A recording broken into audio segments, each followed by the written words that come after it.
Assalamualaikum warahmatullahi wabarakatuh. Balik barengan sama gue Taufik Nubu. Ini bukan sebuah review, melainkan sebuah first impression dari satu buah handphone yang keluarnya udah lumayan agak lama. Jadi iya, gue agak telat, cuman gak apa-apa. Yaitu handphone yang satu ini, Realme X50 Pro. Ngelihat beberapa review yang dikeluarin sama tech reviewer dan juga influencer lain, itu emang menjelaskan kalau si Realme X50 Pro ini pada dasarnya adalah sebuah handphone yang dibikin untuk membuktikan kalau Realme pengen pol-polan ngebikin satu buah handphone yang gahar, full specs tinggi, itu sebenarnya bisa. Dan emang iya sih, kalau kita coba ngeliat spesifikasinya emang galak banget handphone yang satu ini. Mulai dari chipset Snapdragon 865, 5G, 65 watt super dart charging, 4200 mAh battery, LPDDR5 12GB RAM, 256GB storage UFS 3.0, 64-inch 90Hz refresh rate AMOLED screen, Corning Gorilla Glass 5 protection front and back, udah menggunakan dual speaker, ada 4 setup kamera belakang dengan main kameranya 64MP, kamera depannya juga sudah menggunakan dual setup selfie cam, 32MP main kamera dan 8MP ultra wide angle front lens, sudah support Wi-Fi 6, dan gak berhenti di situ, optimalisasi softwarenya juga ada, yang kalau gue terusin baca speknya baik hardware dan software, akhirnya video ini panjang cuman bacain spek, jadi kita berhenti di sini. Tapi satu hal yang gue rasain pas gue megang Realme X50 Pro ini, satu hal yang bisa gue bilang adalah rasanya itu kayak Realme banget. Yang dimaksud dengan Realme banget itu adalah beefy, bulky, dan emang tebalnya handphone ini 8,9 mili ya. Konsisten, Realme dengan tebal handphone 8,9 mili, mulai dari Realme 6 Pro, Realme X3 Super Zoom, sampai si Realme X50 Pro ini. Rasa tebalnya juga nggak berhenti di situ, akan semakin bertambah kalau lo menggunakan casing bawaan. Jadi impresi pertama secara desain, sebenarnya gue berharap si Realme ini bener-bener berani bermain ya.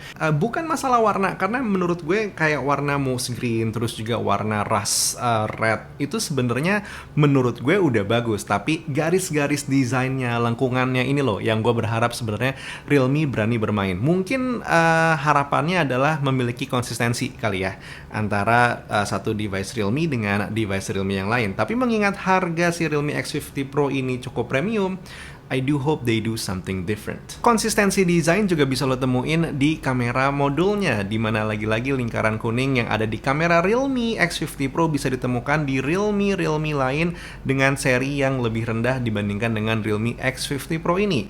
Again, menurut gue yang namanya konsistensi itu mungkin bagus karena pengen ngasih kesan semua punya branding yang sama, tapi lagi-lagi, let me remind you, this is a premium device. I really hope they do something different also untuk bagian desain modul kameranya. Satu hal yang ngebikin gue bener-bener kaget ngelihat si Realme X50 Pro ini adalah pas gue ngulik-ngulik kiri kanan ngelihat ternyata tidak hadir headphone jack, dan di packagingnya juga tidak ada dongle USB Type-C to headphone jack, yang berarti lo memerlukan pembelian dongle lagi, atau emang di sini lo di push untuk bisa membeli true wireless earbuds atau mungkin true wireless anything dari Realme yang memang sudah banyak dijual, harganya kompetitif, dan juga menurut gue kalau lo sudah membayar handphone dengan harga 12 juta kurang 1000, I do think lo mungkin sudah masuk dalam ekosistem di mana penggunaan headphone atau earphone lo sudah wireless. Anyway, karena gue baru megang device ini beberapa saat aja, belum terlalu lama, kayaknya terlalu cepat kalau gue ngomongin masalah performa. Jadi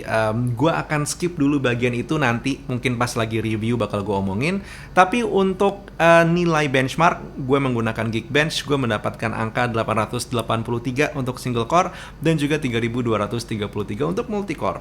Hitungannya itu adalah angka yang sudah oke. Dari sisi layar, 90Hz is good to have dibandingkan dengan 60Hz walau tidak sampai 120Hz, tapi tetap kita harus apresiasi Realme karena ngasih refresh rate yang cukup tinggi, dan juga haptic feedback yang didapat setiap kali kita ngetik dengan layar ini ngasih rasa yang super satisfying. Dari sisi kamera, tentu handphone ini coba ngasih banyak keunggulan dengan jumlah kameranya, di belakang sampai 4, di depan sampai 2. Dan gue bisa bilang di sini gue sangat menikmati kamera depannya yang punya ultra wide angle. Ini akan menjadi semacam pintu untuk banyak hal, termasuk nyaman dalam membuat konten, tapi gue belum bisa komentar terlalu banyak.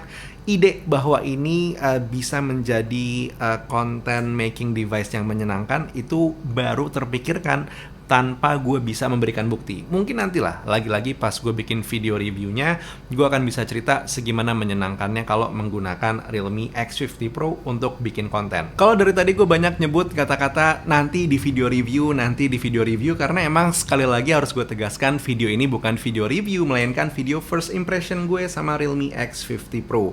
Kenapa gue kekeh sebenarnya pengen ngebikin video first impression ini? Karena ini adalah satu buah device yang bisa dibilang flagshipnya Realme untuk saat ini.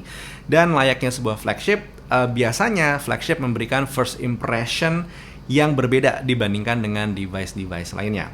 Di harga 11.999.000. Gimana sih first impression pas gue lagi megang Realme? First impressionnya adalah bisa dibilang lumayan mirip dengan device-device Realme yang lain. Kalau misalkan emang yang dikejar adalah konsistensi, baik secara desain, terus juga pewarnaan kamera lebih tepatnya lagi gitu ya, dan juga feel di tangan, dan Realme do a good job.